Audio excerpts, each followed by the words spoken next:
Venus signature heroes, and they lock in that Fredrin, the Novaria, and the Kaja for Blacklist. It's a Bunjingjing's turn. It's Edward's turn. It's Joy. Edward Joy. Dapadap. So, Edward went with an other previous game, and Blacklist International pretty much knows whatever that we pick right now for Edward, he wouldn't be able to get the lane priority. Now this time, we're going to switch it around. Yep. We want to get the lane priority. Yep. We want to play our Ube. We want Edward to start moving around faster. Exactly. So they go Minotaur. They preempt the storm. They want to go for an engage type of composition here for Blacklist International. You can see that with the Digi ban, there's no real answers to the Minotaur now. But if you're Burning Slash, don't go for attack speed based heroes. Go for big bursts. Like for example, your Beatrix that is going to be just using the ultimates of the Renner and the Bennett. Go for something like a Brody. It worked well in the previous game. It didn't have a good start, but it might work. Also, those two heroes, they don't really mind the Joy going to the backline, so that might be it. I like the adjustment here for Burning Slash, allowing Joy to be picked up, then picking up the Kaja in exchange. Could it be that they want Oh My Venus to play more of the comfort? They want Oh My Venus to stick to the same guns by going for more defensive support with this Minotaur immediately snapped up? Maybe. That might be the case, right? They also want a little bit more of I would say a shot at initiating. Because last game it was a very reactive draft for Blacklist International. Very reactive playstyle. If Arlet, Edward, didn't get a final slash combo that he missed a few times, then it's no more engage. That's why they were really struggling in these neutral objective battles. There was a couple of times Edward just misses out the final slash. Yep. You can see the priority now for Blacklist is on to ATM. I wonder if Burning Slash are considering something like an Esmeralda in the experience so that they can counter this Joy. But they might just revert back to something like a Terizla. But that means that they will have to just go back to their to full engaged composition. They do need first to go with this Kaja, which is typically the carry. So that's a good ban for sure for Blacklist International. Wait. Interesting. Coach Mitch and Skyzy still take out the Valentina, or rather the Eve, despite there being a Valentina. This could be a flex pick. There's the Beatrix. Great Beatrix still. Great answer. Burning Slash, are you still going to go for something like a Brody? I think Brody's good in this particular game. It's bursty. With the Eve, they are setting up for something like a Leslie pick. It is a very dangerous Leslie pick up against a Joy, but they do have a Kaja, so they already have an answer to it in case they want to go for that pick. Very risky once again, but it is Donut's signature pick in MPLKH. But just the way that there are thousands of Cambodians watching here in Phnom Penh, Wise's family also flew out. So there are loving eyes in the audience that will support Blacklist here on this matchup. Can I say Masha or Esmeralda might be the last pick for Burning Slash? We saw Masha being effective versus the Beatrix as well as this. It's Glue. Okay, Glue is still effective. Okay. Glue's good? Glue's good. And of course, when you were looking at Glue, ATM did play a lot of Glue in his qualifying games. 14 games, and that is a 71% win rate. So this Glue is probably gonna be huge. And let's not forget, Donut is back on the Leslie. Oh wow, we got some Seacat's family now. That's right. I'm so happy to see that our players have invited the people who supported them throughout their careers. And this is not the sweetest victory. If in front of your family you're able to upset. Here we go, finally it all makes sense. It wasn't going to be the Valentina in the jungle for Wise. He picks up an old favorite here. Not that great of a record in MSC so far, despite the small sample size. He picks up the Baksha. I think it's gonna be A-OK now. I think that the Baxia would not be getting that 0 win rate anymore. Maybe, perhaps. But ultimately, I think that the drafts coming in from both sides is very interesting to see. We're starting to see both teams starting to revert a little bit more towards their comfort game plan, and they have got what it takes to bring this game to a very close match. I think it's going to be a better team fight situation for both sides compared to Game 1. Right. Game 1 had very few, I'd say, clean 5v5 fights. This time around, there's a good amount of vision, there's a good amount of peel for both sides, and I hope, all I'm hoping is, with a solid lineup like this, for Burn X Flash, they don't burn out. Gentlemen, take the floor, let's go into Game 2. Game number 2, and this time, we have a Leslie on the side of Donut and a Glue on the side of ATM. This is probably gonna be a big game. Let's not forget CCAT on the Novaria. The front three is going to be big. It all started to be like a pick-off kind of comp coming up from Burning Stash with this Kaja. Then they couple up with a Glue, which kind of solidifies that fact. Although they have a Frederick who wants to engage, they have a solid pick-off type of composition. Nevertheless, Blacklist International, I like this Baksha pick because this means that there is someone to go with Edward whenever they will want to go to Donut's place. Oh My Venus is the first player to achieve 100 assists in MSC 2023. Trailing behind is Echoes Yaoi with 88. So, right on that point, there's actually an engage here in the mid lane. D7 might be caught, forced to use the dash, holding on to the flicker. But I do want to bring up one thing here, Wolf. CCAT chose to go for Mystery Shop. That's actually very surprising. I didn't think that will be the case. But then again, he's a mid laner, so he will output the damage. He's not going to be focusing on like spamming his spells as much as you would if you're rocking the Impure Rage. And this might be because they want to take advantage of the Kaja ultimate. ATM already dove early on here, but Wise will just give the respect that they need. But also Edward. Bargain Hunter. The focus on the bottom lane is very evident from the side of Blacklist International.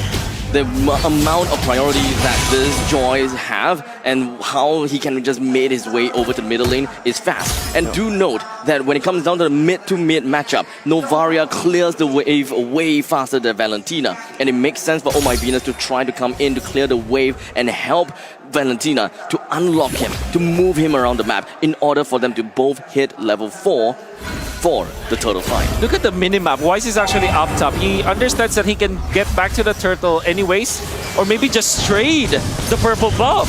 Yeah, D7 doesn't have level 4, so he's not able to actually zone Wise away. Wise will just take that away, but he uses the Retribution now. Chima will find the turtle for free. Chima with the taunt now onto Venus. That's everybody! That's D7 with the flicker combo and the Divine Judgment.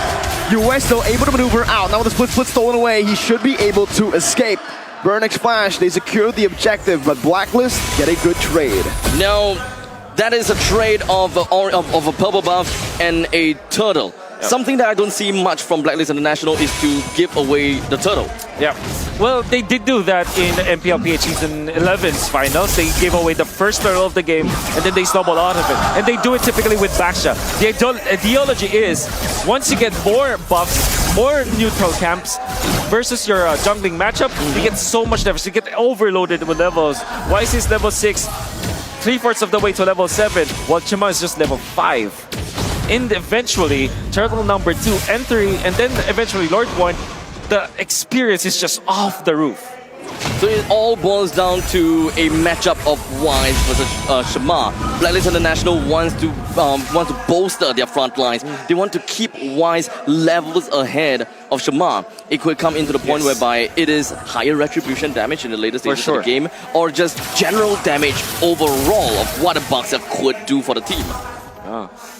And that means that they have the tools to shut down the Glue, right? The Glue is a Glue as well as the Fredrin. They rely on sustain. They want to get back their HP. With the Baksha being in there, it's the way to go. And this is a very smart take from Blacklist International. Not the first time that they did it, but now they're showing it in the international stage at MSC and working full well for their team. Very scary stuff right now. ATM cutting the waves very deep. Might be punished. US stole the Divine Judgment. Good flicker out. That could have been bad as the turtle spawns in. It's already a pretty big battle spell burnt though. So ATM will not have the split nor a flicker. Well, at least now the turtle is going to be appearing up north, while Blacklist International have 2 personnel down bottom. Minion Fury and the Divine Judgment. ATM will fall, and that's first blood for Blacklist International in the 4th minute of the game. A lane swap as well, as that was sent down below. Chima should be able to find this turtle for free with the Retribution. Wise unable to go for any invades.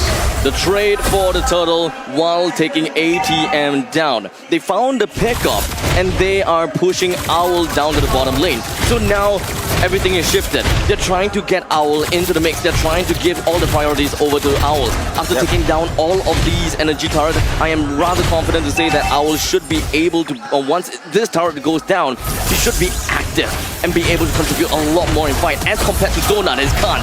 Divine Judgment, one more shot from Donut is all he needs, but Edward gets out. Now Venus jumps in with a knock-up. Donut gonna be knocked up, but US unable to find just some damage here. Donut in the midst of it all, jumping back in. US low! He's 7 for the kill. Donut finds it. It's 1 for 1 in the gold lane. Now who's it worth for? Oh, definitely side of Blacklist, but because Shima was able to push in the middle, now it shifts and dips back to Burning Splash's favor. The fact that Donut was able to get the kill before he died, that was actually a lot of value for Burning Splash. Then again, Burning Splash, they want to play this late. They cannot win in this early game anyways because this is Blacklist International with Baksha, Joy as well as the Beatrix. They kind of conceded. The fact that they're evening out, that's already good news for the Cambodians. The funny thing is the fact that, well, Yue went down because of a single ballista shot. The ballista was the one that got the last hit. That's right. Ultimately, that is great for Burning Splash. They're trying to, kind of close up the gap as much as they can. There isn't even much deficit at this point in time. And Blacklist International, they are ready to rumble. They made themselves, they pushed themselves all the way down in the bottom lane after Beatrix is pretty much done farming up all of the energy turrets in the bottom lane. And let's not forget, it's 6 minutes and 20 seconds in. So Owl got a lot of the turret gold in the bottom lane, but he's actually still behind in gold compared to Burn X Splash's Donut. Something to note down. That means his farming and his laning for Donut has been absolutely spectacular.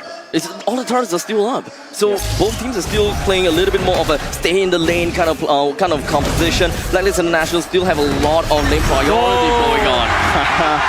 I was about to say, how does Wise do it? How is he ahead with 2 turtles going to Burn X Splash, but he's still there. Chama is able to win the red tree battle despite being a level down. Meanwhile, in the bottom lane, you can already see the Leslie deal damage right now. D7 flickers forward, unable to find Yue right now, but Venus Fury comes down. Donut's free, hitting in the back.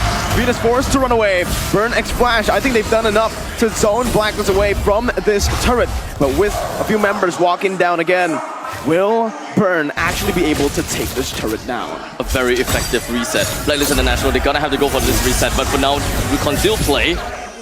Didn't really quite do much, except for the fact to zone them away from the first tier defense turret. This is such a... That box was set up from Burning Splash so well. They have the concealed play only to threaten... BOD? That was BOD, in fact. 7 minutes? 5.5k total for now for Donut. Raw boots though, bare boots. It's the brown boots that he picked up. And even the Berserker's Fury. This is massive already. If he gets the Endless Battle next, he can completely just ignore the boots. He has the peel ready, and Edward, he might just get bursted down in the top lane. ATM's gonna be able to escape right now, and it's gonna be a kill! Donut! 7 minutes in, this Leslie is not just scaling, he is snowballing. This is big. And now they're gonna steal the purple buff away from Wise. And that timer has expired for Blacklist. There's a trade though, whenever there's a play. Now though, Burn X Splash getting the better of the trade. Wise ready with an early Twilight Armor. Burn gets a tier 2 in the mid lane.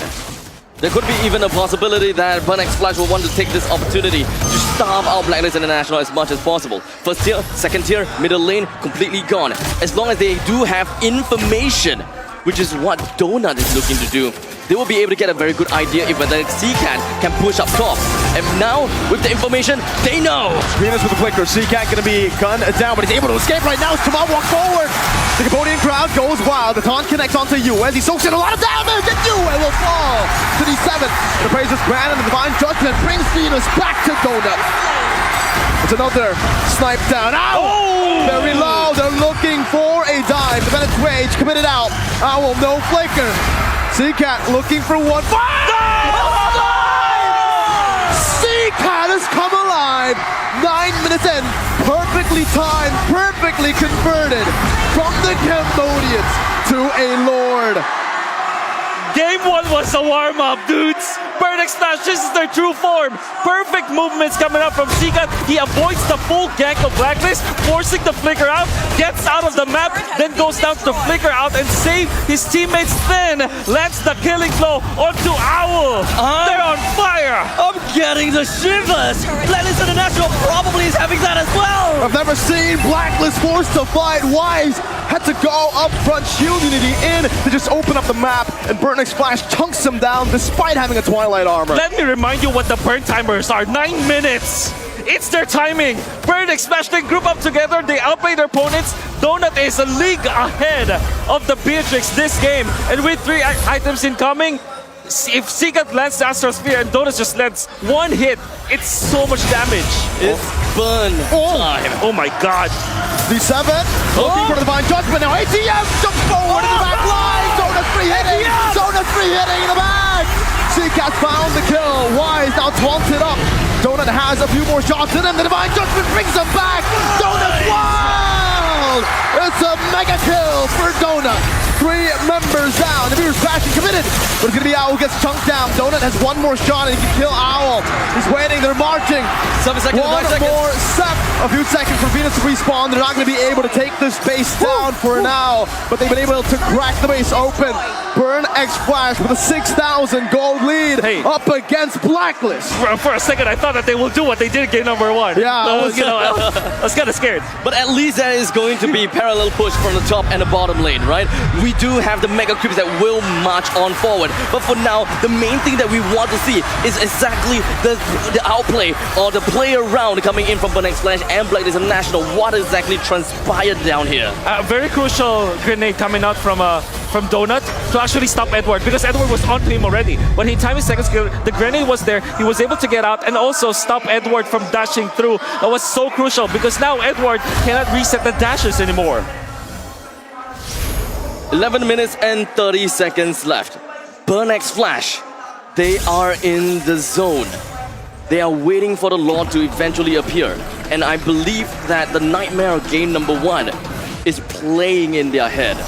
They're thinking about this. What is the core game plan here in order to not execute the same mistake that they have did in the previous game? Just don't group up. Utilize the range of Donut. I think that they're going to be fine, right? Don't group up. Just remember that the Donut is long range, like hell of a range, actually. So all they got to do, hang back a little bit. But contradictory right now, Burn X Flash grouped up in Blacklist International's jungle. They were preparing themselves for something. But Blacklist International, they were disciplined. They do not want to push everyone else out. But Seacat is the only one that made his way down to the bottom lane to try to defend. But these 2 members all the way down below, they are not making a move just yet. And this slow, steady bushwhack move, this positioning may be very important to the upcoming Lord's fight. What exactly is the game plan here from Wise and Edward? They found Donut right now, and that's going to be the dive coming in. Donut flickering out of the wall right now, a good second skill, but Donut's getting cut down! Donut will fall! Infinite Fury on the 3! They have grouped up!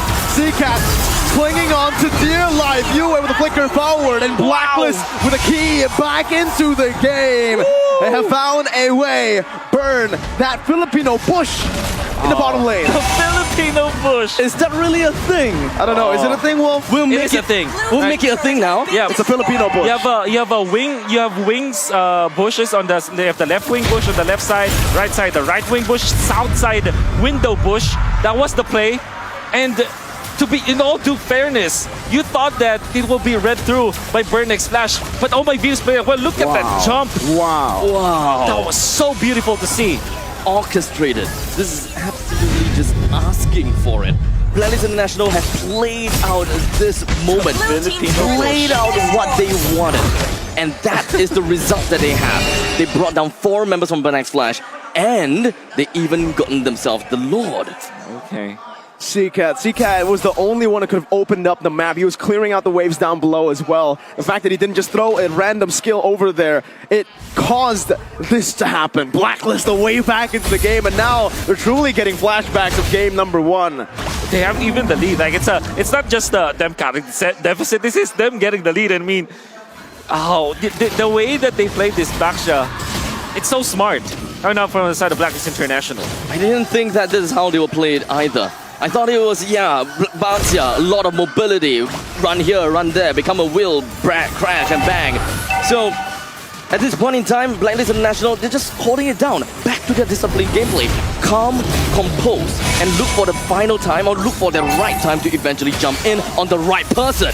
ATM, I don't think he is the right person. He pops in the split though. D7's looking for the Divine Judgment. Is Edward's gonna be caught? Edward's brought back to the team of the flicker as well. Jamal with the taunt, but he's able to escape. A good Minion's Fury by Venus.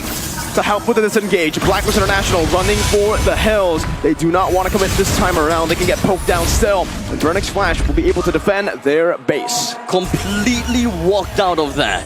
Edward was pulled in and caught with the Divine Judgment. But somehow, it just doesn't seem to do much. Yep. D7 stayed in that bush up top for quite a long time, and he did not find the opening onto Edward. Well, he did find it eventually, but there wasn't Donut in the vicinity.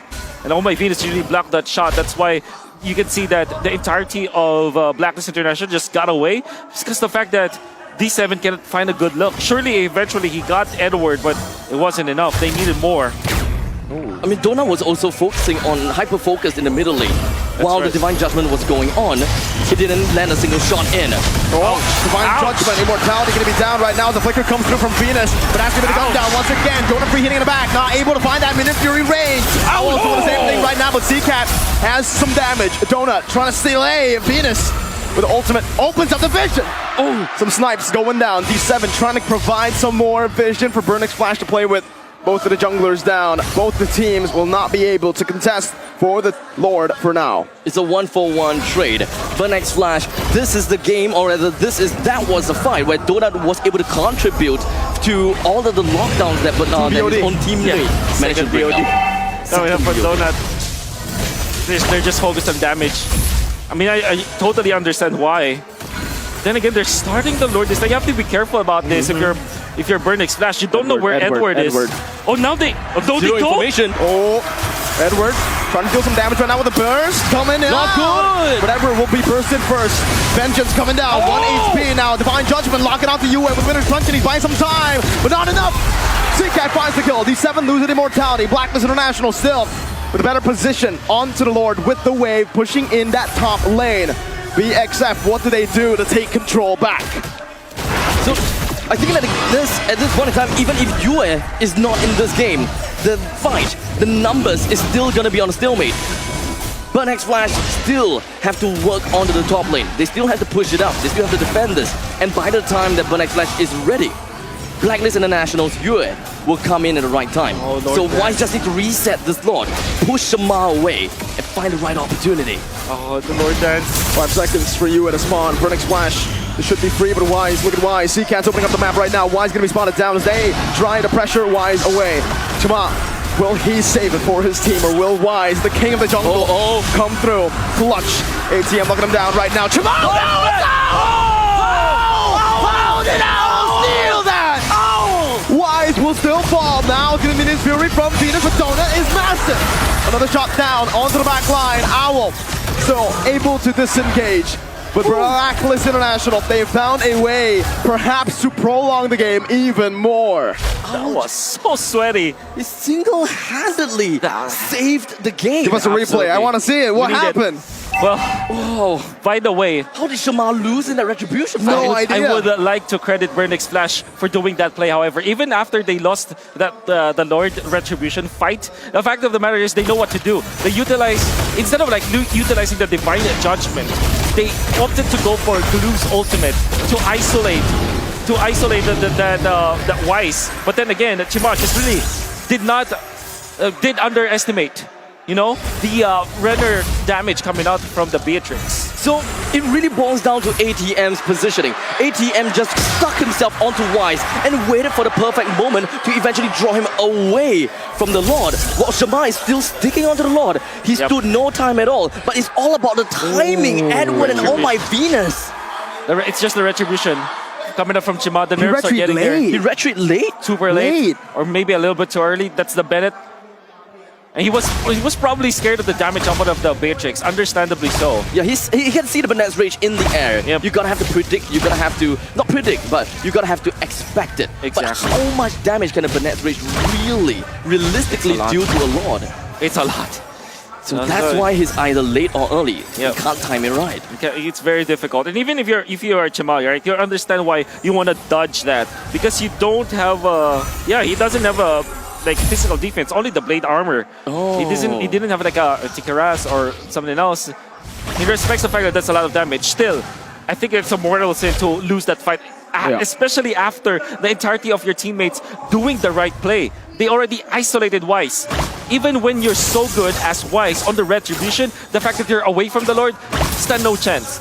It was a 100-0. It wasn't Exactly. a 50-50. It should have been 100-0, but I will. 100%, yeah. It should have been. Even with Donut, honestly, when you have a Leslie on your team, you technically have 3 Retributions. The first basic attack with the passive, the second with your first skill active, and then the Retribution, the real one. At this point, you can actually, I would say Donut does more than the Retribution. Probably. Probably, yeah. So, I mean, especially since we're looking at true damage after all. Blacklist International, they're trying to open the maps up. ATM is going to be the front lines of Burn X Flash and getting as much information as they can. Right now, goal lead whatsoever, that's not important anymore. It's only 2K. It's not important. It's not important. Now it's all about the team play. Yep. The macro, the micro. Who does this? Who does that? And Burn X Flash, they have come so close. They just cannot repeat the same mistake of game number 1. Let's see. Venus hands. opening up the map. Good poke down onto Venus. Good shot as well. Half HP on Venus. First about the regeneration soon, but he doesn't. Just waits on it. ATM clearing up the mid lane. Both teams still fighting for prio in these lanes. Yep. Toppling very thick amount of minions. Yes. As such, CCAT will have to move away. But this is probably information that Blacklist International can use. They're clearing out as much as they can. The entirety of Blacklist International, they rotated around counterclockwise positioning. Ooh, Donut They're all does not waiting. see that. Oh, they